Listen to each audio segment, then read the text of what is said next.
Welcome to episode 15 of Let's Rage Together, a podcast where two friends talk about the politics of total liberation and related topics.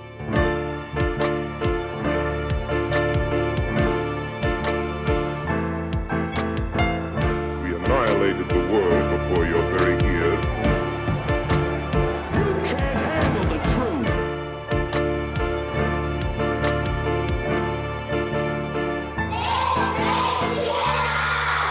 Hello everyone, welcome to the 15th episode of Let's Rage Together podcast. I'm Pete, And I'm Taryn. and thanks for listening. Before we get into everything, if you like us and want to support us in any way, you can just go to letsragetogether.co.za. So on there we have links to our Patreon and PayPal accounts if you can contribute financially. Otherwise, we'd just really appreciate it if you can give us ratings and reviews and shares and basically spread the good word. We also have links to our Facebook and Instagram accounts on there at Let's Rage Together Podcast. Otherwise, you can also email us with anything your heart desires to mail@letsragetogether.co.za. So in this episode, we'll be doing the regular Bad and Rad segment where we mostly just rant about shit, and then we are working through some listener emails which bring up some juicy conversation topics. Just before we get started, we just wanted to give a quick content warning. Throughout the discussion, we are going to be making mention of violence, sexual assault, and rape. So let's do the Bad and the Rad segment where we talk about topics that maybe don't warrant a full episode, but we feel like still deserve a mention. It's time for the bad and the rad. Any bads or rads today, T? My bad today is basically everything that's been going on in South Africa lately and the awareness that's been raised about rape culture and femicide and a lot of kind of media attention about the recent rape and murder of a UCT student. It's caused a lot of people to speak up about these issues, which is good. But what I find really infuriating is that even though we've had these kind of discussions before, there was a kind of big push behind Men Are Trash 2 years ago. And even since then, still now, there are so many men who are resistant to the Men Are Trash campaign and who are coming back with this whole not all men rhetoric, and there's just this massive display of fragile masculinity, and it's just infuriating. And I'm tired of having debates with these cis white men just not getting it, even going as far as rubbishing toxic masculinity as a term because they just don't understand it. I'm just like really tired of trying to explain to men why they are not the ones needing defending in this situation. If you're listening to this and you're one of those people who's about to say not all men, please listen to episode 5 that we did on feminism. It's a really basic introduction, but I think it's really important. Judging from the conversations that have been going on lately, as exhausting as it is, it feels like the basics need to be driven home again. I can't believe how resistant people still are to feminism. Yeah. Like, it's for everyone. It's better for everyone. And guys, if you want to be a good feminist ally, maybe jump in and call out other dudes so that people like Taryn don't have to jump onto threads where she's literally the only woman basically explaining the concept behind #MenAreTrash while a bunch of dudes just either rip into her or talk about the fact that they aren't trash. If you just think, not all men and I'm not trash, and that's your response to women getting raped and murdered every day, then maybe you are fucking trash. Or thinking that they're making a valid point against feminism by saying, I raised my daughters well and taught them well, and I'm a good father. Or I protect the woman in my house. What a fucking man. Honestly. Seriously. Like, you also see all of these like really problematic comments coming out that are transphobic, that are very heteronormative, Like and super homophobic stuff too. yeah, and like a real man does this and a real man protects the family and I would die for my family, and like you're missing the point. Yeah, and a lot entirely. of stuff about people talking about people's morals coming from how they were raised, you know, and Yeah. like that kind of stuff. And I was raised well by my parents, so someone whose parents weren't good aren't going to have good morals. Like, how ridiculous. Yeah, like honestly, if we are talking about the rape and murder of a student in a post office and you want to get gold stars for what a good guy you are, honestly, just shut up. Yeah, seriously. Because you're just not getting it. I think that's the key here that people missed the last time, like 2 years ago when #MenAreTrash came out, where they just don't listen. Like, no one's listening. They're just defensive. They just hear men are trash and think, oh, Yeah. I'm not trash, must defend. And it's like, Feminism is good for everybody, including men. the patriarchy is bad for everybody, including men. But generalizations are bad, Pete. It's not fair to call all men trash, even though all the men who are disagreeing with men are trash, I have seen engage in trashy behavior. Yeah. And to me, it feels very much similar to that kind of way of thinking of like when Black Lives Matter came out and then all the white racist people were like, all lives matter. Yeah. It's like, okay, what do you mean? Yeah, Saying- not the point at all. Saying save the redwoods doesn't mean fuck all the other trees. Mm. This is not about you, men. Yeah. Come on. It's so frustrating. And I feel so frustrated. So you as a woman must feel just like 100 times more frustrated. It's exhausting, honestly. So also, Google, people. If you don't understand the basics, use Google. Stop making people like do all this emotional labor because you're lazy. And all the other search engines also have good results. If you want to look it up. We're not really being sponsored by Google here. Yeah. But Taryn is basically saying you have the internet at your fingertips. Or read a book. Yeah, just read a fucking book for once. Anyway. I think one positive that seems to have come out of this most recent #MenAreTrash thing is it feels like a lot more guys are actually getting it. And it does feel like it's become much more of a national conversation. The President Cyril Ramaphosa mentioned it, I think, in a very weak-ass way. And the South African national government did like literally the worst tweet ever, basically putting it on women to not be victims. Yeah, it was basically literally said, women, don't let yourself be victims. Yeah, it was literally one big victim blame in so-called solidarity. Like, come on. So thanks for that. That's really shit of you, South African well government. done, government. In a sense, I don't know how you feel, but I feel like as bad as things are, it is kind of a good thing that it's become such a like big national conversation. Yeah, I agree with that. I personally have been stoked to see how many non-male identifying people have been more outspoken, more angry, more unapologetic about their feminism and about calling dudes out and just getting furious and speaking about it and saying, I don't give a shit if you're offended by a hashtag or if you're sick of seeing posts about rape culture, like get it into your head then. And, we'll stop speaking about these issues when it's safe to actually like walk anywhere alone as a woman in South Africa. And that brings me to another point, which has been frustrating, is that, yes, we live in South Africa. We live in a dangerous, violent society. Everyone is scared of crime.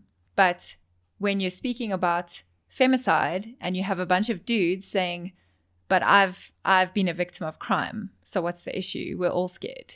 I can't even explain how that infuriates me. Yes, we are all scared of crime, but the difference is you can leave your house without worrying every single time about what potential there is that you could be raped and killed. Yeah, I mean, and the fact that you were a victim of crime, man, it wasn't based on your gender. Exactly. And you're not very likely to be killed by your partner. Yeah. A lot of gender-based violence and murders happen by someone known to the victim, including past or current partners. Yes, of course, abuse and domestic violence happens to everyone on the whole gender and sexual orientation spectrum, but generally speaking, it is majority women who are murdered by their partners. That is not generally a concern for most dudes. So to equate it to, we're in South Africa, everyone's scared of crime, it's just such a false equivalence. But honestly, men need to really stop expecting women to be patient and explain shit. Do your own research. You cannot expect people who are victims of this wave of femicide and violent like sexual crime to be patient anymore. It makes sense that people are furious and angry and impatient. Get your shit together. One thing that did bother me recently was that with it, there was this petition that was going around calling for a reinstatement of the death penalty. And I feel like that is not a great way to go. Yeah, we need to address patriarchy and we need to instill feminism everywhere. But I feel like it's extremely misguided and kind of not very useful to those ends to try to get the government to reinstate the death penalty. I definitely agree. Firstly, this is completely not even addressing the issue of the prison system or any issues we have with that. But the idea of the death penalty is so flawed, especially in a system like the South African criminal justice system where so few perpetrators of sexual violence are caught. Even fewer will ever go to trial. and a minuscule amount will be prosecuted and sent to jail. You're looking at such a tiny little percentage that you are wanting the death penalty to be inflicted upon. And the second issue that I have with that is when you think about domestic violence situations specifically, or any kind of situation where there's violence involved and the death penalty is in place, it could be a situation where it increases violence against women, because if the death penalty is there, the perpetrator may well be more violent or more likely to kill their victim if the death penalty is in place, because they don't want to be identified. So it could be counterproductive, in my opinion. The whole prison industrial complex should also be dismantled. There's also the inherent racial bias in the prison system, so it goes without saying where reinstating the death penalty would lead. And there are like so many reasons why the death penalty is a bad idea, which you can go and look into for yourself. But even according to Amnesty International, scientists agree by an overwhelming majority that the death penalty has no deterrent effect. And it's been proven time and time again in tons of places. So really, like, I don't know where that comes from out of this movement, but... I mean, I understand the rage. Like, if you're a victim or you know someone who's been a victim of violence or anything like that, I understand that rage and that wanting kind of vengeance and wanting some sense of closure and justice, and you just want something to be done. I do understand that. Yeah. But it's just a problematic way of thinking, because, you know, I'm in no way trying to defend any kind of violent offender, but we live in a very, very flawed, violent society. And the problems are largely stemming from education, upbringing, social, economic issues. There's such a complex array of factors that influence human behavior and interaction, relative deprivation, poverty, all of these things. And to just think, well, if you rape and kill someone, we'll just kill you. That doesn't fix anything. We need to fix the way we interact as a society, the way we educate people, the way people have access to resources and adequate care and medical services. All of those things impact on the violent society that we live in. Those are the things that we need to be addressing, not just putting a Band-Aid on, you know, and enacting vengeance on the minuscule percentage of people that we happen to catch. Yeah, and also, I mean, the government reinforces patriarchy, and then you're going to trust them to kill people, to get people to not kill people. Like, I don't understand the logic behind it. I mean, I get the motivation, like you said, but it is well beyond proven to not work as a deterrent in any way. The other thing was that there's some pages and groups and things who are talking about ways to deal with it. And the one idea was to like put more police everywhere. And one of the victims who was murdered was Leandra Jechels, and she is a boxing champion from the Eastern Cape. And we have to say suspected by her cop boyfriend. And she had a protection order against him. A cop who's meant to enforce the protection order, meant to protect her. Why do you want more cops around? That isn't going to solve anything. The police are also there reinforcing the patriarchy. I don't feel safe around police, and I don't think other people should feel safe around police. You know? And that's not even taking into consideration a lot of the time the re-victimization that comes from police when victims go and report their crimes. It's so well known that so many cops will do the usual victim blaming. What were you wearing? Why were you there? You know, it's all your fault, basically. I personally feel like things like mutual aid and community solidarity and, you know, like neighborhood watch, that kind of stuff is going to be far more effective than trying to get authorities to act in any way. And basically looking out for ourselves and each other and the people we care about on a community grassroots level. That's going to have the most impact. It really, I don't know, it kind of bugs me that a lot of the thinking involved around like more modern radical movements, if you can call them that, are like very police friendly and want to work with police. And it has never been like that in the past. You know what I mean? Like even pride marches now that have cops escorting them. To me, that doesn't really make sense, because the first Pride March was a riot against cops. They were the problem. That's why the Stonewall riots started, against police directly. And now you're going to have police escort you. You're going to have police protecting our neighborhoods. To me, that doesn't really make sense. But yeah, that's a good, bad tea. I feel you on that. In a way, a little bit good because people are talking about it a lot, but pretty bad with a lot of the reactions. Just be cool, guys. Really. Anyway, do you have any bads today, Pete? I do. I am increasingly, and unfortunately, as much as I try not to, being affected a lot by this whole animal rights movement. So this is this term now that has come out for basically people who refuse to acknowledge any kind of consistent anti-oppression, collective liberation, intersectional justice within the animal rights movement. And it's been nicknamed the animal rights movement because of how ignorant white people are in general. But it really bugs me because these people are very right-leaning, if not far right-wing, right-leaning. And it bugs me because I think that they come up with terms like that are meant to be insulting. Now, like they'll say intersectionals. Intersectionals are ruining veganism or something. When I don't think that they realize that they are hurting the movement and actually making things worse for animals. By marginalizing people, just a pro tip, white, straight het dudes, you are by far the minority in the vegan movement. You just have the loudest voices.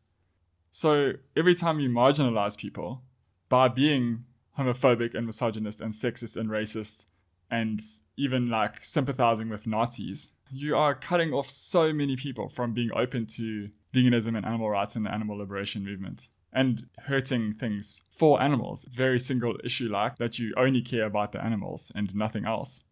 What don't you realize about that? Like, and it also just bugs me of the political leaning of these people.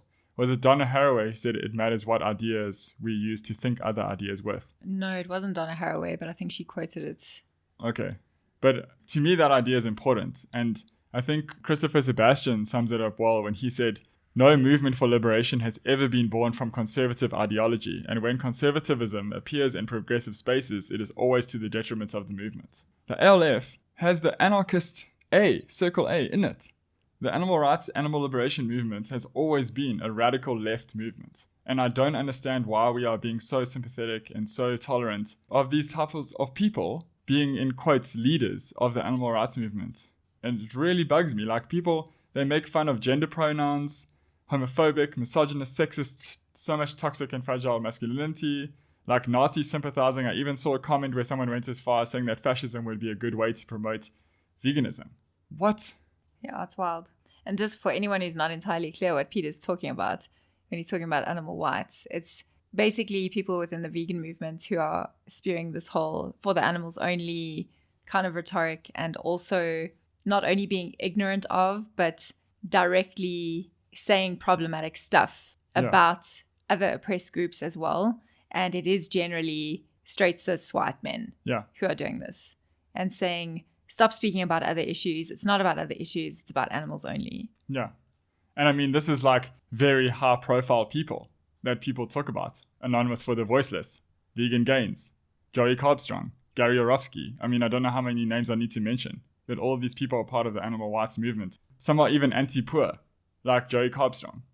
Like, I don't know if you saw T, but there was this video of him walking down the street saying how he refused to give a houseless person money because they said they want money to go to McDonald's. And he said, or take you with me to Subway so I can get you a vegan wrap. And then when they said, no, I would like money so I can go to McDonald's, he didn't give them money because he's saying, well, then you aren't obviously hungry enough to take my food. This, he says, inconsistently, that he doesn't want to support McDonald's while fucking promoting KFC every day. Do you know what I mean? Because they have vegan options. And like, does he not understand how privileged you have to be that once you give someone money, it's none of your fucking business what they choose to do with it. It doesn't matter. That is not giving. Rather, don't give someone money than be conditional about it. And the thing that he said about them not being hungry enough to accept his food, I mean, what a disgusting privileged way to think and speak to someone. Yeah. Really. And then he says, I don't know about you, but I haven't seen many skinny homeless people in London.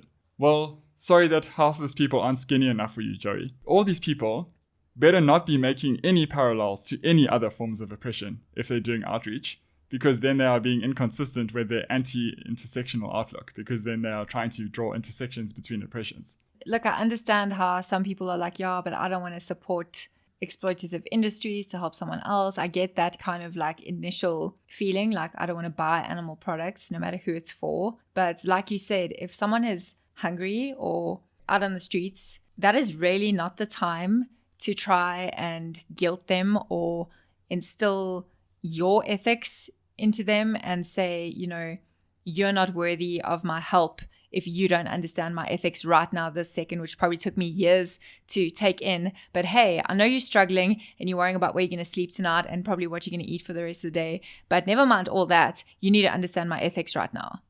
just wrong on so many levels. Yes, we all want people to understand speciesism. We all want people to go vegan, and we want to have all of these magnificent goals reached. But the fact of the matter is, when someone is struggling for their own very existence every day, for you to then completely belittle that because they don't understand your ethics, come on. Yeah. But also the inconsistency of saying, I don't want you to go to that fast food place. But go to KFC. But go to KFC, exactly. How does he know the houseless guy wasn't going to take the money and buy the Mac Vegan from McDonald's? Yeah, I don't think he was, but that's not the the point. but it's not exactly. Also, even if you're buying the vegan product, you're still giving the money to that corporation anyway. Exactly. Yeah. That's what I was going to mention. Burger King, all of these places, KFC, have directly mentioned, and you can look it up, that their meat sales have increased since including vegan options in their menu. Yeah, and their overall profits have increased, but the sales of the non-vegan stuff have not gone down. They've just had more sales of the vegan stuff too, which means they're not making people switch from the non-vegan option to the vegan option. They're just, people are doing what they're doing anyway, and vegans are also giving them money. Or maybe some people are switching, but a lot of vegans are bringing their non-vegan family and friends to these places. So overall, they're just making more money. And also vegans are now going to these places. That's what I mean. Yeah, they're also making money off anyway. vegans. They're literally greenwashing by using veganism to say, look how much more ethical we are, thereby making themselves more popular, and all these shitty companies are getting money anyway. And then idiots like Joey Carbstrong are buying into it. So please stop supporting him and all of these animal rights people. Anyway, maybe we can talk about some rads now. Do you have any rads, T? I have one. I'm not feeling like much is very rad at the moment, but I'm reading a pretty rad, literally radical book right now called Demand the Impossible, A Radical Manifesto by Bill Ayers or Ayers. I haven't finished it, but so far it's really cool. It's got a very anarchist type perspective, and it basically criticizes the way the world is currently operating, and it kind of urges people to think about new and radical ways to create change. It covers things like the prison system, policing, war, healthcare and education, all those kind of things. And yeah, it's quite an inspiring book. It simplifies things, you know, for people who think like we need prisons or cops are on our side or anything like that. It really breaks down, like, it's very US focused, so it breaks down like US spending and the comparisons worldwide. And you can just see how ridiculous it is, how much money is being made off like the prison system, and you know how much money is plowed into war and policing, and then you have students in massive debts because there's no funding for education. So yeah, it's just a really good critique of all those systems, and yeah, it's super inspiring so far, and I would definitely recommend it. Sounds really cool. Yeah, I'd love to read it. You may. Thank you. Do you have any rads? Yeah, kind of two. So recently I watched my friend Jonathan from ILRIG, the International Labour Research and Information Group, do a talk at the Josie Book Fair about the Rojava Revolution and what lessons we can learn from it for South Africa. And it was really cool. Just made me pumped. You know, when you hear about alternatives to capitalism working, like society is functioning well. Like, so he explained in the talk about how everything is set up, how they try to function with as little hierarchy as possible, how they survive. It was a lot more about the way the community kind of functions than about the fighting, because those who don't know, the Rojava Revolution is part of this kind of fight against ISIS in this area, Kurdistan, specifically northern Syria, but all the areas around there. And the YPJ and YPG are there, basically the main resistance, honestly, against ISIS. It's really worth looking into, the Rojava Revolution. I have a book on it that I recently got, but I haven't read it yet, so I can't recommend it. But I find this whole idea really fascinating and honestly really inspiring in a similar way that I find like the Zapatistas in Mexico really inspiring. And yeah, just basically he spoke all about the politics that it's based on, like this idea of democratic confederalism, and Murray Bookchin's idea of municipalism. And I thought it was really inspiring. Also, as a society, not only how they are fighting against fascism, but as a community are tackling problems of patriarchy, gender norms, and there's all of these things, even the ecological factors. And yeah, that was really cool. Sounds awesome. I'm sad I missed it. Yeah, I'm also sad you missed it. Boo. So the part two, I don't know if anyone's been following the protests in Hong Kong, but they are massive. So I was doing some research. The one thing I read said there were about 1 million people. I think the police in Hong Kong are trying to play down how big the protests are, and the figure that they came out with was 338,000. But the mainstream media are reporting that at the height of the protest, there have been up to 2 million people protesting at once. That is wild. 2 million. Wow. Right. So we can barely get like 20 people out to protest. Yeah. Yeah. It's like, yes, I'll be there. No, wait, there's something good on Netflix. Yeah, exactly. Oh, is that rain? Is it interesting? So I don't know if this is protest weather. Yeah. I personally find it pretty difficult to fully grasp and understand everything that's going on in Hong Kong.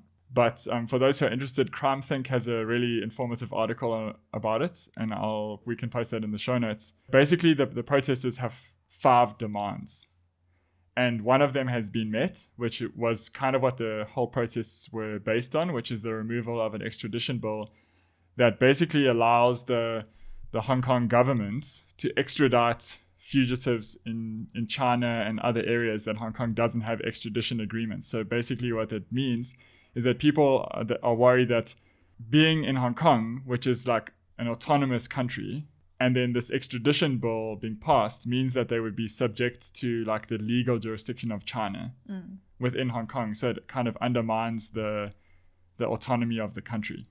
And what's quite cool about these protests is that not only the numbers involved, but there's a bunch of stuff that I find pretty cool and pretty inspiring, is that there's no group or political party or person who's claimed any kind of leadership over the protests. It's completely horizontal. And I think that's why the authorities are having such a hard time containing them, because there's no like headquarters, there's no like they don't really want to pin it on. Yeah, exactly. And I mean, with that many people, what are you going to do? Like arrest 2 million people. Yeah, so just something to keep in mind. Maybe it's a good idea not to have any group or political party or person leading things. Yeah, and it doesn't seem like the other 4 demands are going to be addressed, and the authorities seem kind of resistant to meeting them. And you can look up what they are. So it seems like the protests are probably going to carry on. And if you want some inspiration for protest tips, check out the Hong Kong activists. Seriously, they really know like what's happening. It's pretty amazing how quickly they put out smoke bombs, for example, like smoke grenades. With the cones, the traffic cones. Seriously, like 5 seconds that a cop will throw. Traffic cone, bottle of water. Yeah, like done. Traffic cone, like 10 people around squirting water in it. Yeah. It's out, like 5 seconds flat. Or they just chuck it back at the police. Yeah. A lot of the protests have employed the anarchist black bloc method, which is really cool. For those of you who don't know what it is, you should go and check it out. The protesters have learned how to avoid facial recognition cameras. But honestly, the most inspiring part of it, to me, is the way that neither the more passive, peaceful protesters who are doing stuff like chanting, singing, like volunteering as medics, starting hunger strikes, doing petitions, doing general strikes, obstructing transport, or doing boycotts, that kind of stuff, or the more radical protesters who are doing stuff like we said, like snuffing out tear gas and confronting police, besieging police stations, setting up roadblocks, throwing tear gas canisters back at police, doing like flash mob occupations, graffiti, damaging public transport gates, defacing symbols that represent China, like throwing bricks, committing arson. Neither of those groups have denounced each other at all. They both support each other. So they embrace this diversity of tactics. And I think that's where a lot of protests and riots and these kind of movements fail, is when you have 2 or more than 2 approaches to what do we think is like the correct way to protest. And instead here you have solidarity from both sides, and they refuse to sell each other out. So you have this one huge, strong, united force who support each other, regardless of which tactic you are comfortable using. Yeah, that's cool. Because otherwise you've got these people like kind of you're on the same side, you're fighting for the same thing, but you kind of separating what you can achieve by saying, no, you're doing it wrong. Yeah. So I'm personally loving kind of following up on the Hong Kong protests and seeing how they go. I find it pretty inspirational. Yeah, that's awesome. So I think that's it for Bad and Rad today. And as Pete already mentioned, we decided to do a bit of a mashup this episode because we had a couple of things come through through listener questions and feedback that we thought were pretty interesting and made for good talking points. So we're going to be talking about everything from cognitive biases, whether our views on veganism are inconsistent in some way. Gary Yourofsky again. Can't seem to get rid of this guy. Please. A little bit more on language, especially the language we use to talk about non-human animals. And yeah, kind of everything in between. So the first bit of feedback we got was from Wes, who emailed us about episode 14, last episode, where we spoke about cognitive biases. And we had asked if any of you had picked up on cognitive biases that you think are important for us to be aware of in our everyday critical thinking as people engaging in activism and radical thought and all of those things, so that we can be kind of aware of our own logical inconsistencies. So Wes mailed us and said he had listened to a Hidden Brain podcast episode, which we can link in the show notes if you're interested. And they were discussing basically the scarcity bias or scarcity tunnel. Just to kind of define it, it's basically when the subjective value of something increases when it's perceived to be scarce. So like rare stones and things become valuable because they're perceived to be scarce. Same kind of thing, but in a kind of personal setting. One of the things they spoke about in the episode that Wes was talking about was, if you suddenly hit a set of circumstances where you lose a lot of your money and financial kind of security, you can get into this kind of desperation where getting money becomes so important that that's all you think about. So people who are living in poverty will often get into this kind of spiral of only thinking about when they will get the next bit of money to survive or next bit of food or whatever it might be. And that can kind of cloud your thinking and become a huge mental burden that doesn't really allow you to think much beyond that. Kind of creates like a tunnel vision. Yes. Yeah. So you're less likely to be able to reason properly in other areas of your life. We'll read part of Wes's email where he said they focus on scarcity from a poverty, in brackets finance and food, time and loneliness perspective predominantly. But I think this could be extended to a broad variety of scarcity types. In a way, I even think we experience a critical thinking scarcity, and I know I then get so obsessed with a specific idea that I end up burning myself out. I'm also guilty of many of the things that they mentioned in the episode, and I think it's important that we are all aware of how scarcity creates such a cognitive load that we actually become less capable humans. I also think this could tie into ableism, where privileged people expect those with scarcity to just do and overcome and conquer when actually that's not possible or at least easy. So what do you think about what Wes said, Pete? Yeah, I think it's good. I think it's important to try not to speak about the scarcity bias in a negative way that makes it seem like someone with a scarcity bias is the one with like a problem. Obviously, the scarcity bias is a problem, but what I mean is that people who are living in poverty are living in a situation very much outside of their control, and them having a kind of tunnel vision, if they have one, about money or food is not their fault. It's not like a disability on their part or something like that. I mean, that's a systemic fault. But I think that's also kind of the point, is that the episode was kind of highlighting that this happens to everyone. And the situation of poverty is kind of an extreme example of that. And that's not putting any blame on that person, but just showing that there's a whole range of situations in life where your thinking and your ability to reason will be compromised because of other stresses and urgent needs. So like the woman they spoke about in the episode who had lost pretty much everything, kind of got a credit card and maxed it out on like toiletries and stuff like that because she felt like, okay, at least we'll be fine if we just have these basics. And then she forgot to budget for like petrol money, gas money. Yeah.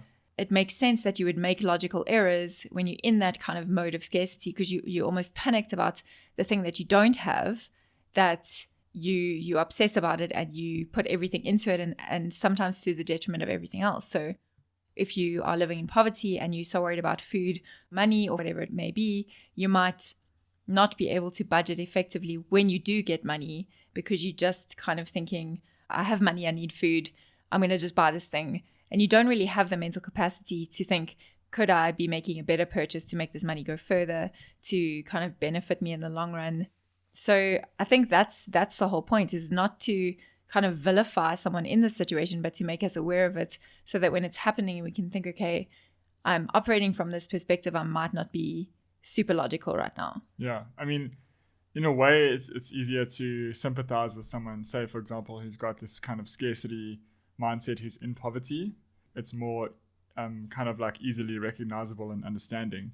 But when you talk about like loneliness, I feel like that's a really good example, because in the podcast episode, they speak about how someone who's lonely is so constantly thinking about the fact that they don't want to be lonely, that when they do have a conversation with someone, sometimes they'll end up not even listening to the conversation because they are just trying to connect with the person so much that they don't listen.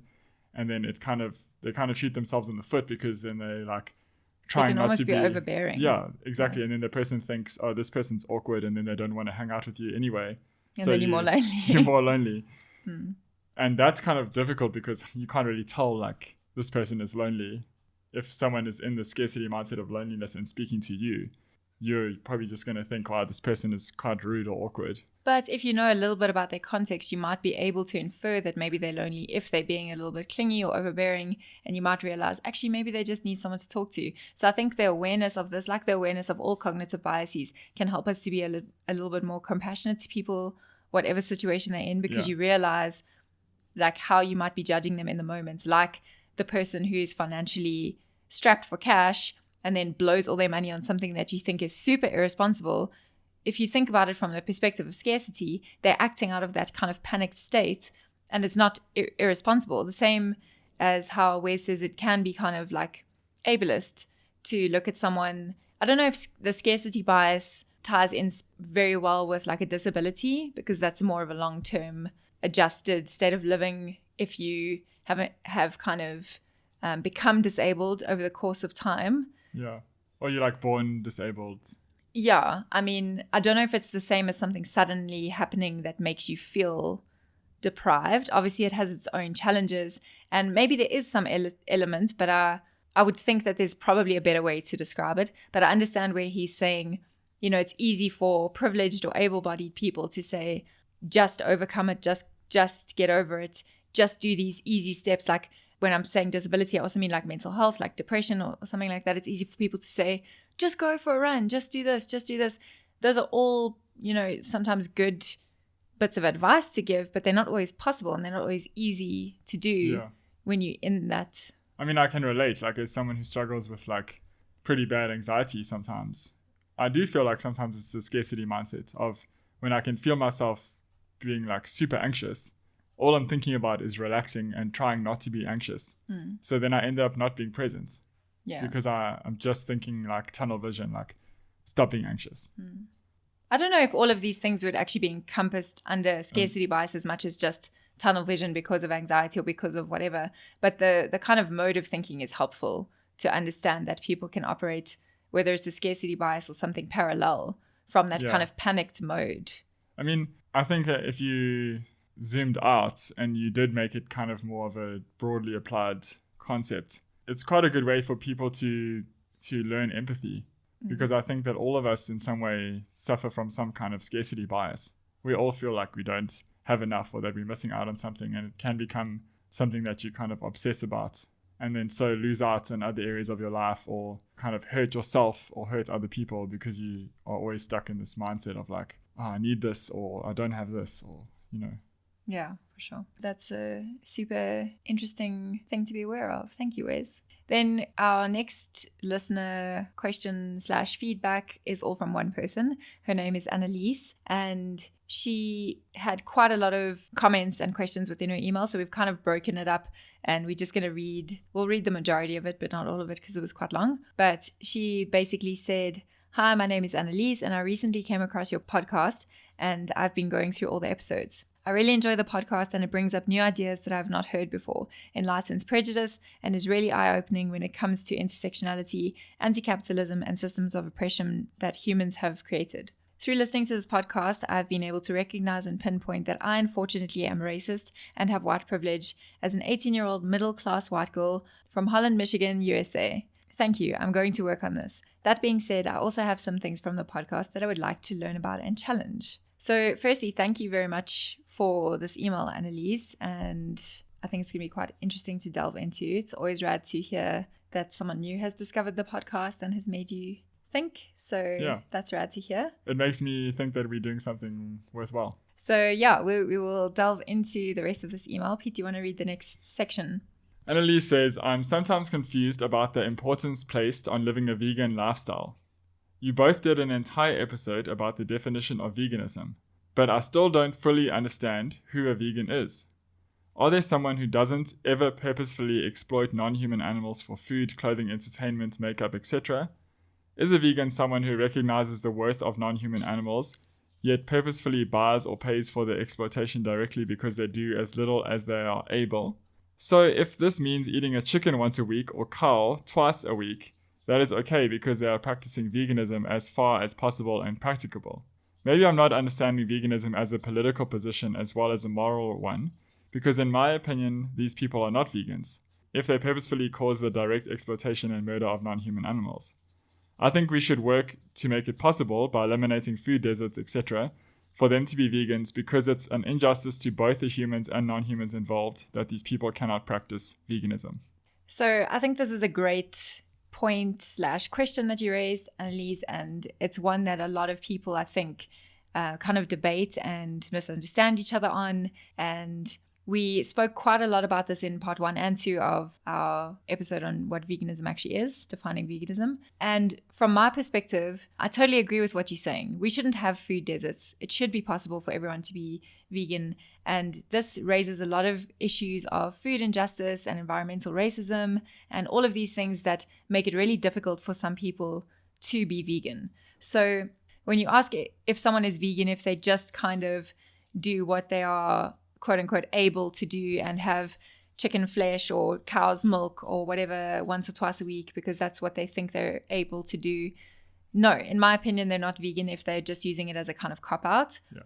For the majority of people, especially in the developed world, it is relatively easy to be vegan if you have access to a supermarket within close proximity and if you actually have choice about the food that you can eat, whether that is because you are no longer living with your parents. I know for some younger people, it's hard when parents are not willing to accommodate that. For some people, it is an issue of not having access to fresh fruit and vegetables, whatever the case may be. But for the majority of people in the developed world, there isn't really any excuse to not be vegan, aside from the exceptions that we've mentioned quite often.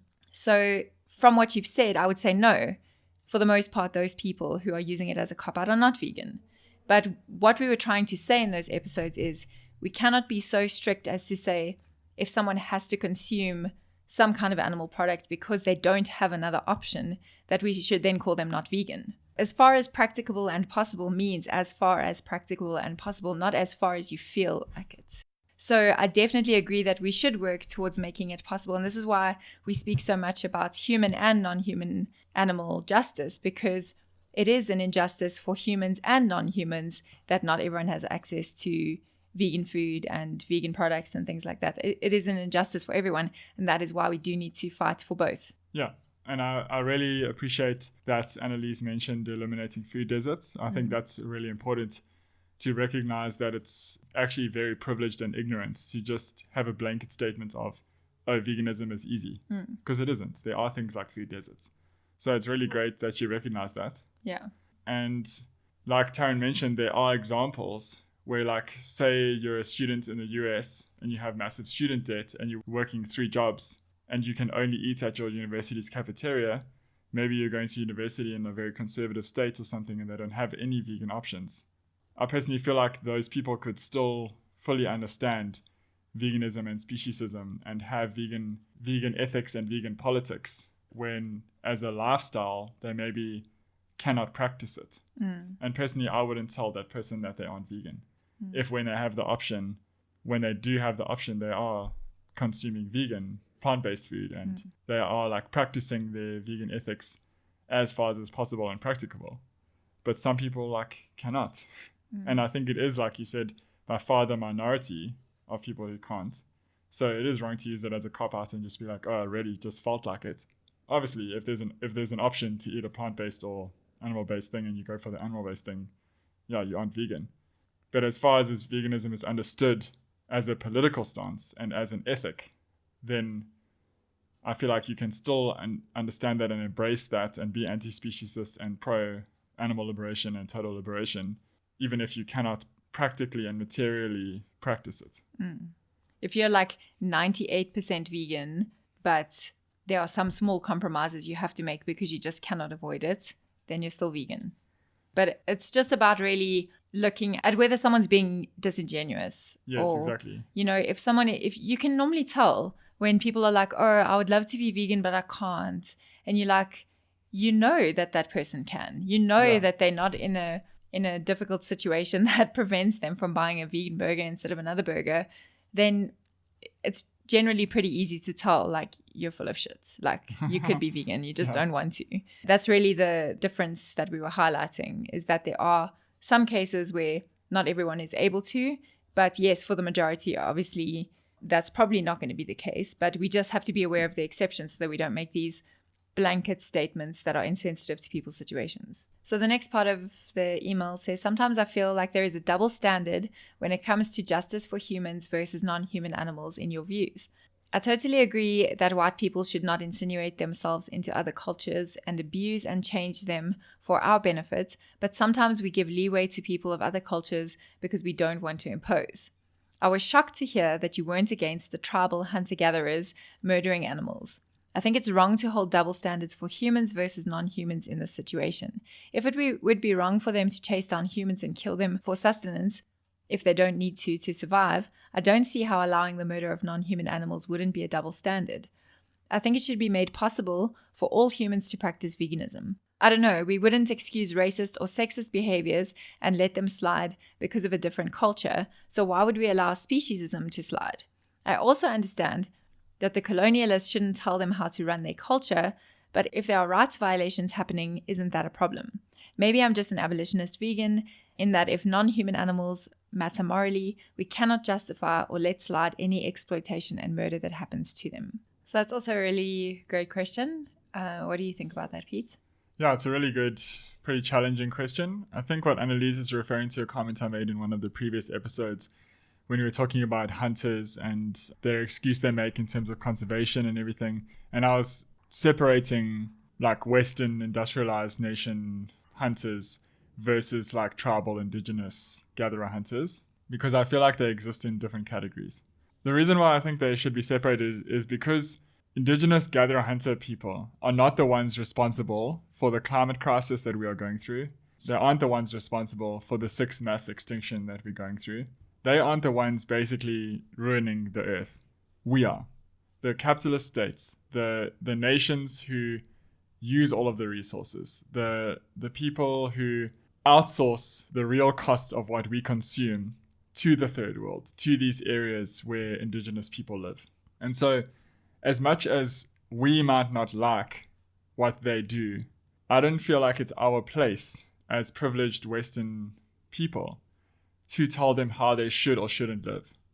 Obviously, I don't want animals to be killed, but me talking to someone here or someone privileged and explaining to them why I think that they should be vegan is very different to me going to, like, say, an Amazonian gatherer-hunter tribe and telling them that they should be vegan. These people have lived like this for centuries, and it doesn't make anything wrong better if it's been practiced for a long time, of course.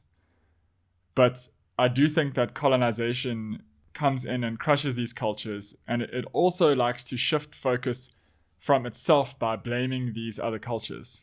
As I said, I don't feel like they are the ones to blame, and if anything, they should be the last people that we are addressing in terms of the ones on a macro scale kind of ruining Earth. According to National Geographic, for example, indigenous people only comprise like less than 5% of the world's population, yet they protect 80% of the world's biodiversity. So from my perspective, that's not like a free pass where I'm saying just do whatever you want. But if less than 5% of the Earth's population are protecting 80% of the Earth's biodiversity, I really don't think we are in any position to challenge them or say that they are wrong or that they are to blame for something. In that sense, I fully agree that, like, if there are rights violations happening, that is a problem. All I'm trying to get across is that we need to be aware of our tone, of our privilege, of like the optics that we are using when we are talking about Indigenous peoples. And maybe this is very controversial or something. Generally, these groups of people see themselves as kind of stewards of the natural world and of nature, and they see themselves as like a part of the natural world and a part of the ecosystems. And they like serve it, and they've introduced so many different progressive models of farming and growing crops and things like that, that they have much less impact. And in fact, biodiversity thrives where they live, that they have much less impact than a vegan in the Western world, even if they are hunting animals every now and then. If I think about just in South Africa, just today, there will be in the millions of animals killed. And that's just land animals. I'm not talking about in South African waters in the oceans, because then you're going into probably billions. But I'm willing to bet money that all the Indigenous people in the world are not killing as many animals today as, or in a year even probably, as just like the country of South Africa are killing just today. So the problem is that these people are difficult to criticize, and I feel like it's wrong for us to criticize them, because say even all of us had to go vegan, then you still need to deal with problems like monoculture crop farming. You still need to deal with capitalism, with inequality, with the way that food is produced, with how food is transported. Indigenous gatherer-hunter people are eating like local food. They're eating what's available. They are incorporating themselves into nature and the ecosystems. They are stewards of nature. They're looking after things. They comprise less than 5% of us, and they protect literally our home. So I personally feel like these are the last people that we should be challenging on any topic. But that's just my approach to it. I don't know what you think, T. Yeah, I think you summed it up pretty well. And Annalise, you're actually not the only person who contacted us on this and thought we were being inconsistent, because we kind of made a quick aside, like we're not talking about Indigenous tribes when we say we're anti-hunting. That wasn't to say that we excuse the behavior or that we think hunting is fine if it's a cultural practice, as Pete explained, but more that it's actually racist and privileged to, when our own society is so completely backwards, even as Pete mentioned, capitalism, overconsumption, plastic use, all of these things, for us to turn around and say, oh, but what about Indigenous hunters? It's so privileged and racist actually to do that. And those kind of questions often actually come from non-vegans who are trying to find loopholes. Like, oh, you want everyone to go vegan? What about people in food deserts? Oh, you want everyone to go vegan? What about lions? You know, it's the same kind of questioning is like, what about this fringe issue that is really the last thing we're going to have to worry about? And that's not to say it doesn't matter. Of course, it matters for those animals that are being killed. But it would be ridiculous to prioritize that when the majority of people in the capitalist societies we live in now can't even just do the most basic thing by going vegan when they have everything within their means to do so. Yeah. And then we're going to go to some indigenous tribe that is protecting so much biodiversity and call them out on what they're doing wrong when we're doing basically everything wrong. It just is nonsensical, basically. That's the point we're making, really. It's not like indigenous gatherer-hunter people are eating meat 3 meals a day and stockpiling supermarkets full of bodies. Mm. And also, you know, you bring up the valid point that, you know, just because a culture is different to ours, we don't excuse injustice or exploitation. So we won't overlook sexism or racism or things like that just because someone is from a different culture. We're going to keep quiet because, oh, that's not our culture. We're not going to say anything. Of course, that's a very, very valid point. The issue here, though, is similar to me when people here or people in kind of westernized areas criticize China so heavily for the Yulin Dog Meat Festival, to the point where activists will travel to China to go and protest that and all of that. And I understand the outrage around that, but there are activists there doing that.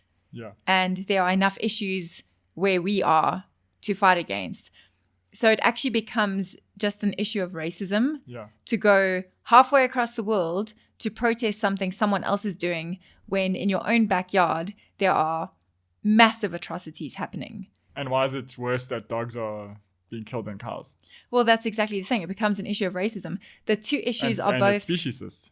Yeah, it is. But what I'm saying is the two issues are both valid, both of concern, but when one is on a much smaller scale and on the other end of the planet, entrenched in some other culture that is long-standing and all of these different things, that is not to say that we should excuse it, but that we need to sort out our own shit at home first, basically. Otherwise, you're just being racist. To be like, you know what, there's racism and sexism and homophobia and speciesism and all this stuff happening on an unimaginable scale where we are, but we're going to go to a small indigenous community and say, hey, why are you killing that animal? Yeah. It's just racist. And the point as well is that it's not just the fact that they're a small fringe group, but that they are actively doing more positive than the rest of us. That's what I'm saying. When we have atrocities on such a massive scale happening right here, and we're going to pick out the one little thing that we disagree with, not that it's a little thing, but comparatively little. Yeah. To me, it's just racist. And I mean, what are we protecting? Yeah, like exactly. they are protecting the Earth's biodiversity, basically, less than 5% of humans. So they are a small fringe group who need to actually be protected and not attacked. Yeah. And yes, of course, ideally, we'd love to get to a world where everyone is like anti-capitalist, low consumption, zero waste, all of vegan, all of that stuff.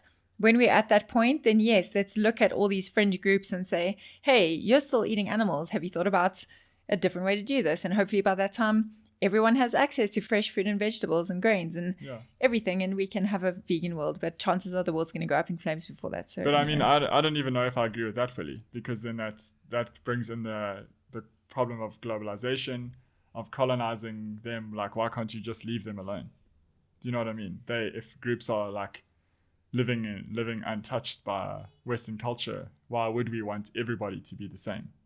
Because I think as a global society, obviously we don't want things like colonization and that sort of thing. But if we can envision this world where it's more just and there's more equality and all of that, then naturally you would think the moral progression of everyone would lead towards the acknowledgement of the exploitation and oppression of all living beings, including non-human animals. So it would open up discussions with other communities where you're saying, hey, we see that you're still eating animals. Let's have a, interaction and debate about this. And, maybe that will change. And maybe those cultures will teach us how to be less shitty in another way. You know, that's what I'm saying is if we're at this very idealistic utopia, that's probably never going to happen, then yes, we can have those debates. But until that time, it's pointless. I think the key there is also what you said about they can teach us. Yes. I feel like it would be much more useful to, before we say anything about what they're doing, be like, what can you teach us about growing 80 different types of crops? What can you teach us about farming methods that are good for the soil?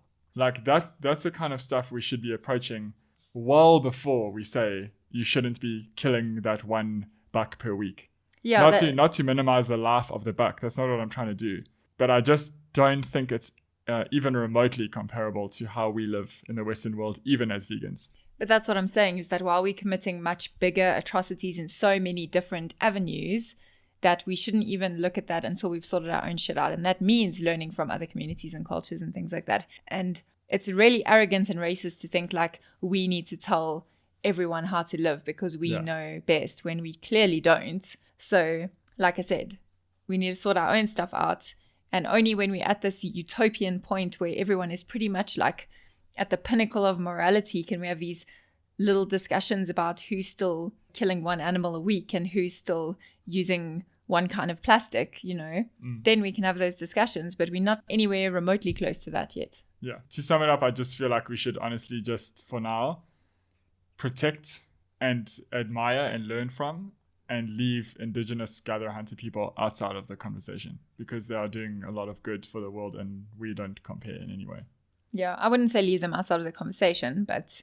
I'm talking about leaving them out of the conversation of what's problematic. Yeah, for sure. Third point, just a content warning here for violence and sexual assault. So I'm not sure how long exactly this will be, but you can either turn off or skip ahead here. But we're talking about Yourofsky, so it's bound to be good in a bad way.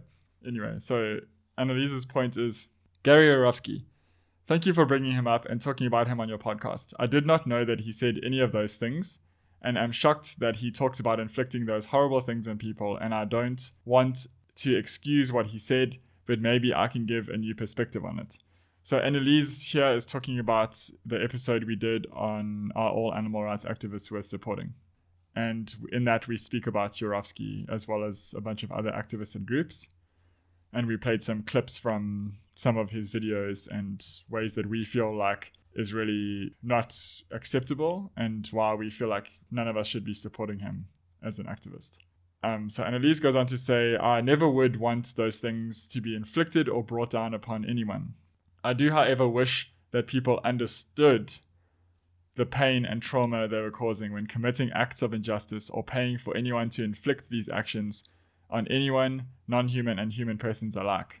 I do not want people to be raped or killed, but I do think that if we understood what the victims of these acts went through, humans would never pay for them or condone them ever. I have wished and still do wish that when humans eat, wear, kill, or exploit non-humans, that they would be filled with all the terror, pain, sadness, agony, and hopelessness that our victims feel for just 1 second. Empathy requires understanding, and how can most humans understand if we have never felt or been in the positions of non-humans? This is what I originally understood from what he said before you guys broke your views. Honestly, the one about him explaining how he would torture a rapist was pretty scary, and I think that is entirely too far and twisted. I would never exclude myself from what I have stated here. I wish I could understand what it feels like to be electrocuted, have my children ripped away, suffocated, caged, kidnapped, raped, beaten, skinned, hunted, exploited for my reproductive organs, and stabbed. Sorry if that's triggering. Maybe I just hate myself and am a masochist in the sense that I wish pain upon myself. Maybe then I wouldn't have sometimes wanted to eat animals after I stopped eating animals almost 8 months ago. Whew, pretty heavy points, but thank you, Annalise. Yeah. What do you think of that, Taryn? Very, very heavy point.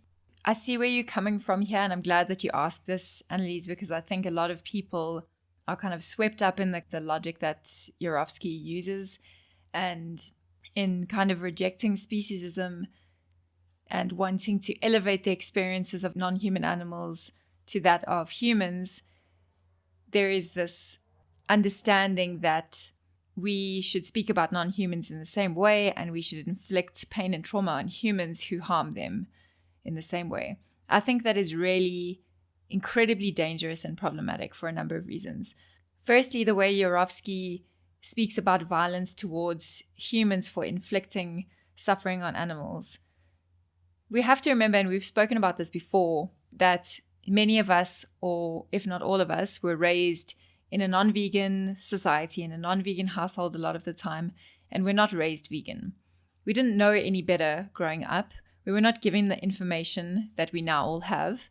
And to say that we should be inflicted with pain and trauma for inflicting similar pain and trauma onto non-human animals to make us understand is problematic on so many levels, because you're saying that people who are complicit without knowing it should be traumatized and violently attacked for doing something they didn't realize they were doing. I think that completely negates the opportunity for learning and growth and self-reflection and change, which all of us have gone through. Education, to me, is a much better route for understanding than traumatizing someone. It doesn't make sense to be violent towards someone to help them understand. You don't have to go through the same experience someone else has gone through to empathize. You just don't. If anything, it can, in some cases, affect your ability to empathize because it's too triggering for you personally. For some people, yes, it may create a sense of empathy and a sense of remorse and all of that to go through a similar experience as someone else. But it can also cause a lot of anger, a lot of rage, a lot of poor coping mechanisms if you don't get the correct help. So I think anytime you are encouraging any kind of violence or trauma towards someone is a problem. I don't think it's at all an effective way to help someone understand. And it's really, really worrying to me that you went as far as saying that you would like to know what it feels like to experience those things. That to me makes me quite sad because you're already vegan. And we've spoken also a couple of times in some episodes about guilt and how there shouldn't be place for guilt within the movement because it's not helpful. It can lead to depression, it can lead to burnout, it can lead to all sorts of things. Your contribution to animal exploitation previously is what it is, and it sucks, and we all wish we went vegan sooner, and we all wish we did better, and we're all trying to do better every day. That doesn't mean that you have to inflict any kind of suffering on yourself or engage in any kind of self-flagellation just to prevent yourself from going back on those things, or to make yourself feel some kind of remorse for what you did. I think that's really problematic. Yeah, I don't see how it's helpful at all. If we just all feel bad, we aren't going to get anywhere. Like, you can acknowledge the pain and suffering animals go through. I don't think we need to wish it on ourselves. Just the way that I think we both feel like if you're vegan already, you don't need to watch Dominion. That movie is horrific. I saw it, and it's like such a triggering documentary, and it's really horrible, but it just made me feel sick. It didn't make me want to, it didn't make me more vegan than I am. You know what I mean? I mean, I think if you are consuming animal products, you should watch the documentary Dominion or something like that, but you don't need to be sexually assaulted because you've unknowingly participated in that happening to animals. And even people who aren't unknowingly contributed. Gary Yourofsky talks about going into slaughterhouses with guns and saying that he's going to shoot the slaughterhouse workers if they don't drop the knife. What is that? No slaughterhouse worker, guess I'm speaking from a place of privilege here, but I would assume that that is not an ideal job. And the majority of slaughterhouse workers, for example, in the US, are undocumented immigrants, and it's the only job that they can get.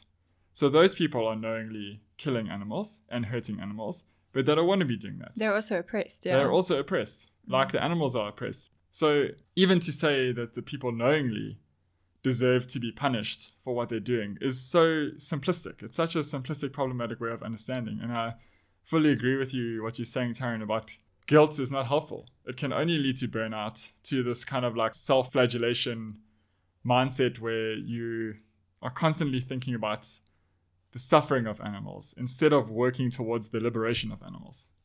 And yeah, and on that point, I think that, you know, it's really worrying to me at the end where you say, maybe then I wouldn't have sometimes wanted to eat animals. This to me is almost reminiscent of like religious rules and how damaging that can be to people, where you restricted because you feel like you're going to be punished if you do something wrong. That is so bad for your mental health, to feel like you are having to follow these strict rules you don't want to follow. To me, if you understand the ethics of veganism, it's not a burden. Once you've kind of navigated the early stages, you just realize that you don't want to contribute to those injustices anymore. It's not a restrictive thing. It's a freeing thing. It's a realization that what you were engaging in is not something you want to engage in anymore. And this idea of punishment and trauma and all of this stuff is so negative to me, because it makes it seem like veganism is some kind of cult, which we so often get accused of being. But it shouldn't be like that. It shouldn't be like, oh, if you mess up, you're going to be punished and all of this stuff and make you feel like the worst person on the planet. You've already made the change. You're already trying to be better. So just keep trying to be better, and that's okay. You don't have to punish yourself for mistakes or for, you know, craving an animal product soon after you've gone vegan. You don't need to do that. Just try and be better and learn more, and it will come naturally, you know? Yeah, exactly. And I do feel like you cannot really defend Yourofsky. The fact that he wishes and fantasizes for people to get raped. Honestly, I don't care what the reason is. That is so fucked up. Yeah. Like, how do you explain that away? It's like, you cannot have that mindset yourself without that impacting you as well, your mental health. If you are wishing that happens to other people, that kind of mindset is also going to affect you mentally, and it's not helpful. That's why I think he's really actually damaging for the animal rights and vegan movement, regardless of how powerful his speech was. Yeah, and another thing that I wanted to say as well, you know, I do understand that it is really overwhelming and frustrating sometimes that people just don't get it. And people do need to understand the magnitude of what is happening sometimes to be able to empathize and to be able to realize that what is happening to non-human animals is not okay, and we need to change it in a big way. But that said, that process is different for everyone. And for some, just talking about what happens to animals is enough for them to realize the injustice of it. For others, when there's a lot of cognitive dissonance, or people who have bought into the happy cow myth and the humane myth and all of that, you might need to show footage to show, listen, there is no such thing as a happy cow. They are being exploited. They are being, violated. They're being forcefully inseminated. And to explain the processes and show evidence of what's happening is what will work for other people. But to say that you have to actually inflict the same suffering is ridiculous. You don't need to stab someone to make them realize that it's not right to stab someone else. Yeah, or that it's not pleasant to be stabbed. Yeah, it doesn't make sense. We don't have to go through life having every bad thing happen to us to be able to empathize and understand that we shouldn't inflict that pain and suffering on others. Yeah. It's natural for humans to empathize without going through the same experience. Yeah. Just like if you explained it's really traumatizing for a cow to have her calf torn away from her. I'm never going to give birth to a baby, but I understand. I can empathize with how difficult that must be. And the thing is, with kind of higher order cognitive functioning of humans, we have that capacity to empathize without going through. The whole concept of empathy is surrounded by the kind of cognitive process of visualizing what it would be and using analogies from your own life that you can relate to without it having to be the same thing. You can imagine what it must be like to lose someone very close to you in any circumstance.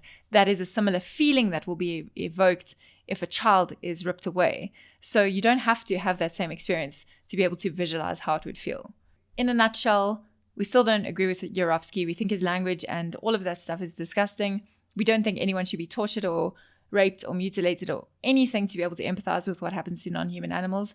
And please, Annelies, don't be so hard on yourself and want to inflict any kind of pain or trauma on yourself because of your past experiences or engagement with the animal agriculture industries.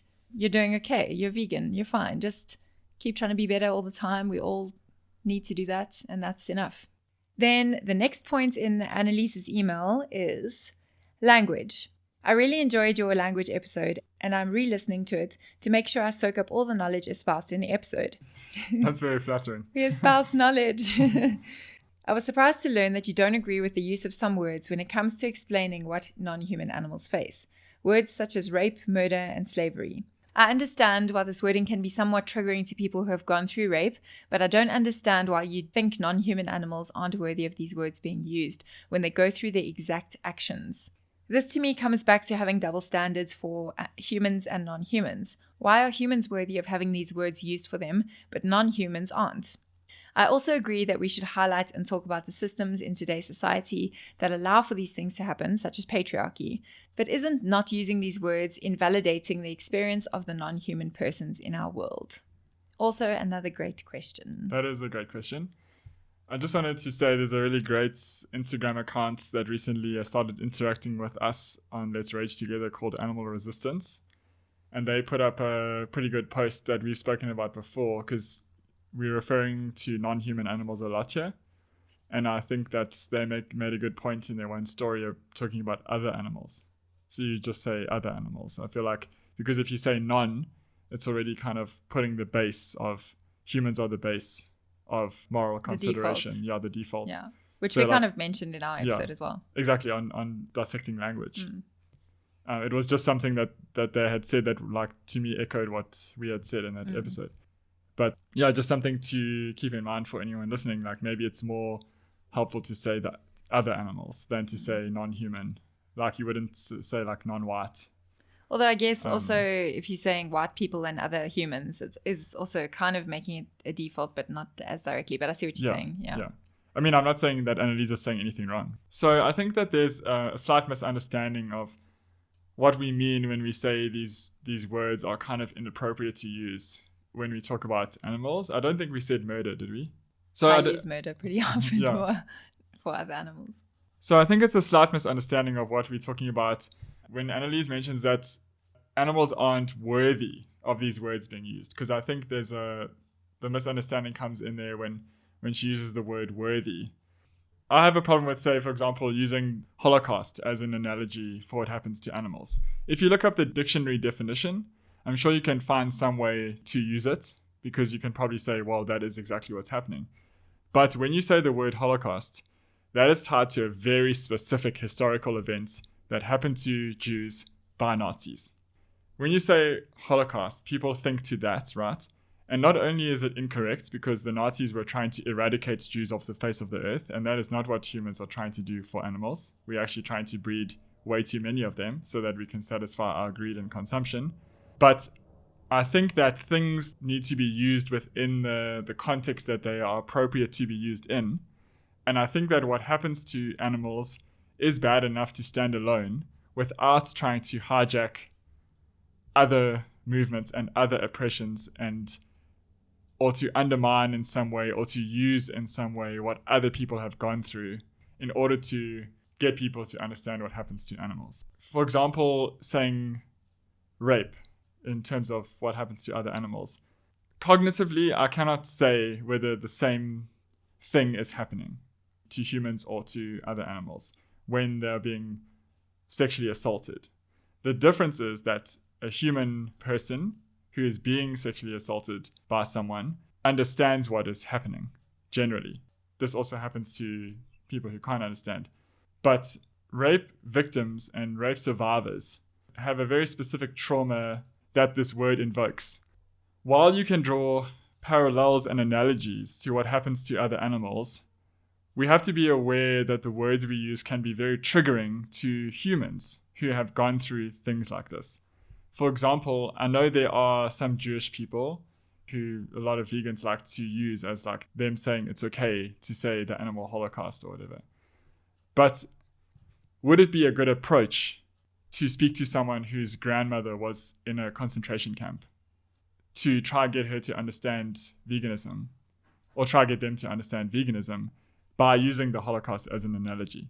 It's highly likely that they're going to find that very insensitive. Just like if you use the word rape, a rape survivor or rape victim or someone who knows someone who has been raped, it's highly likely that they are going to be triggered by your use of that word when you're talking about other animals. Same with slavery. When you say slavery, no one just thinks of this broad general term of, oh, you're in a cage and you're trapped. Slavery, it's very much like black bodies being forced into labor and killed by white people. What happened in the US, for example. And that holds very specific historical context, very specific feelings and emotions that I don't feel like need to be used as analogies and can be very insensitive to be used as analogies when it comes to animals, not because they aren't worthy of them being used, but because it's different. That, I think, is the gist of what I'm trying to say. I don't know if I'm explaining myself very well. Yeah, I generally agree with what you're saying, and I think you've covered it pretty well.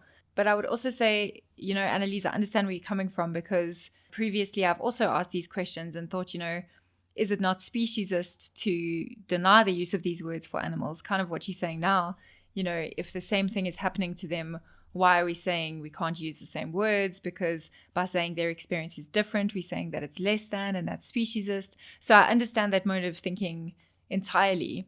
But I agree with what you're saying, Pete, in that there is a very heavy connotation attached to a lot of these words, and there is a lot of historical and personal trauma attached to a lot of these words, and that is where it becomes problematic. And for me, where I think I differ from you a little bit, Pete, is that I don't think it's so much an issue of the difference of experience. And you and I have kind of chatted about this before, that, when we're thinking of things like sexual assault, it is quite likely that the cognitive experience of a human versus a dairy cow is different because of the level of cognitive evaluation and the level of social interaction and the dynamics at play, where there's this awareness of a power differential and all of these other impacts that can make it traumatic in a different way to how perhaps a dairy cow would experience it.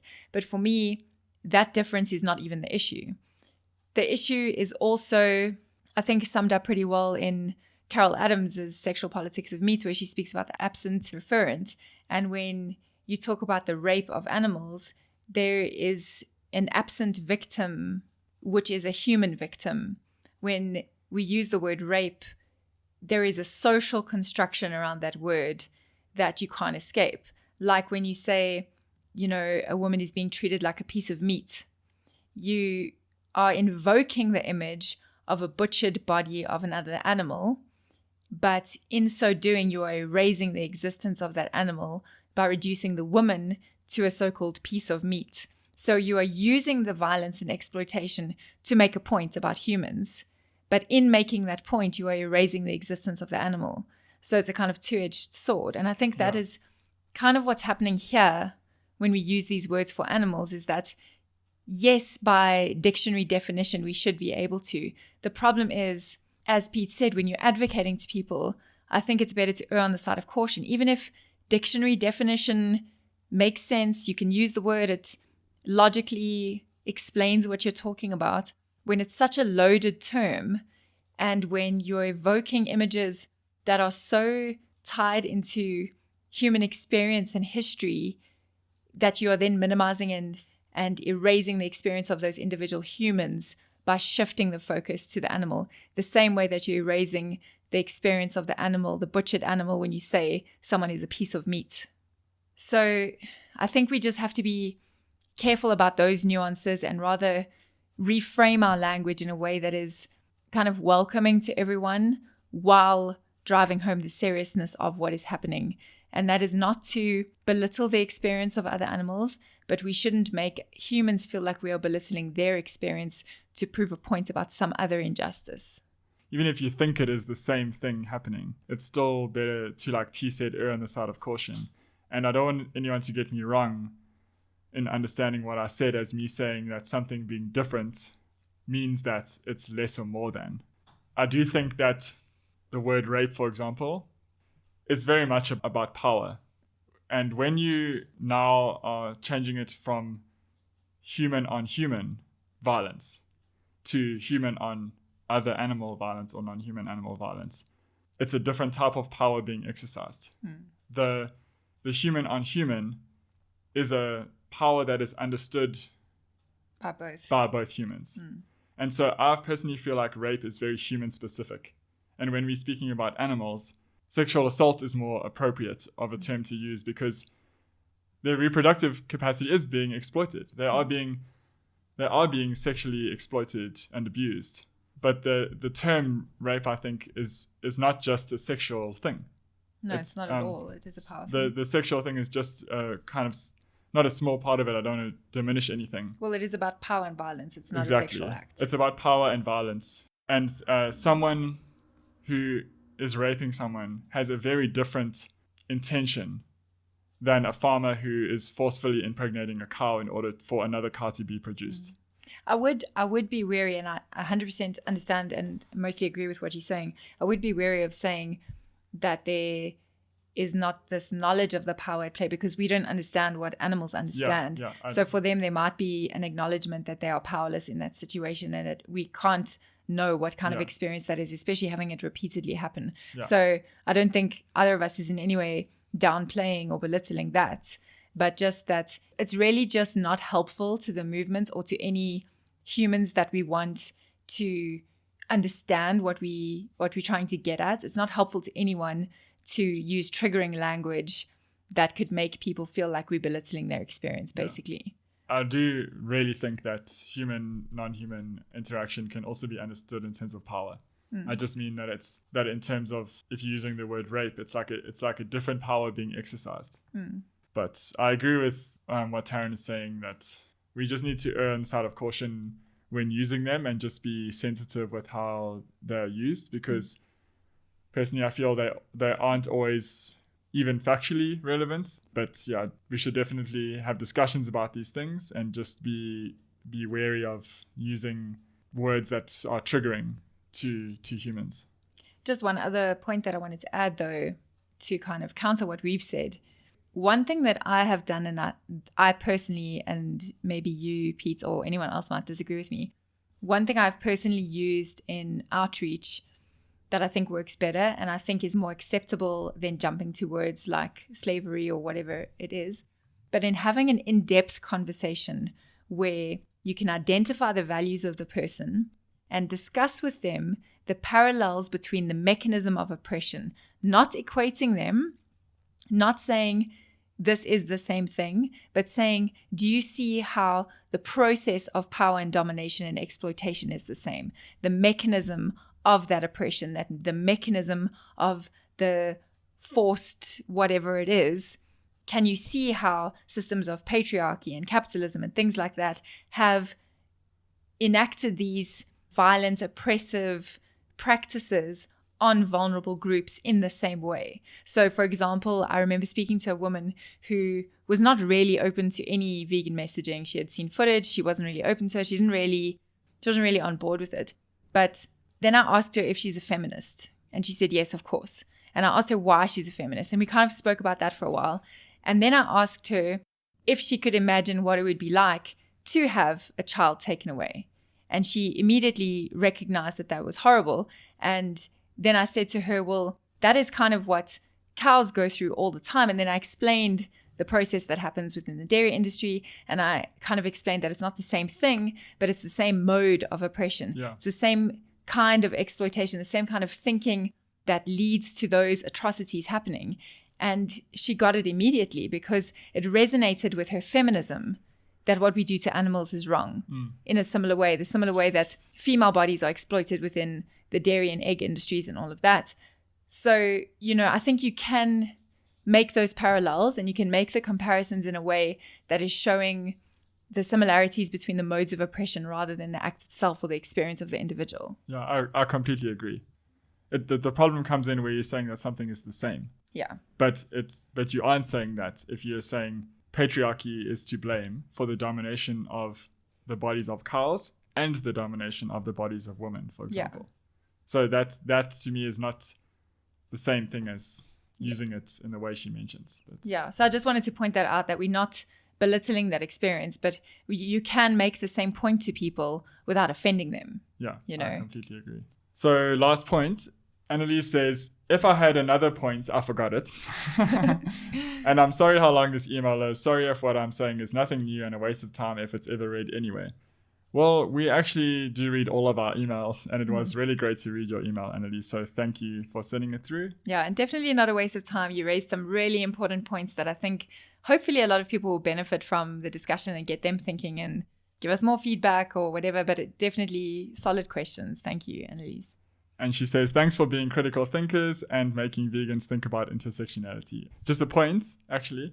I really like that the Cranky Vegan, Jake, recently had an Are We Winning, I think it's called, episode on using the term collective liberation over intersectionality that I think is very interesting. Yeah, that was a very good point, especially for people coming from a place of privilege. Yeah, so I think we can maybe post a link to that in the show notes too. Yeah, for sure.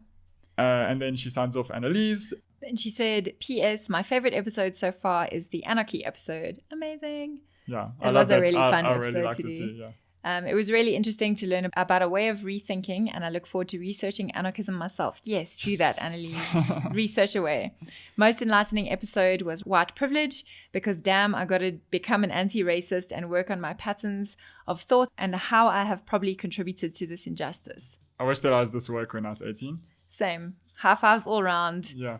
You're amazing. Keep doing that work. And yeah, thanks for being rad. And she also said, PPS, it would be cool if you guys sometime do a reading list episode about all the books you recommend reading on racism, sexism, anarchism, animal rights, leftist politics, intersectionality, environment, and anti-capitalism.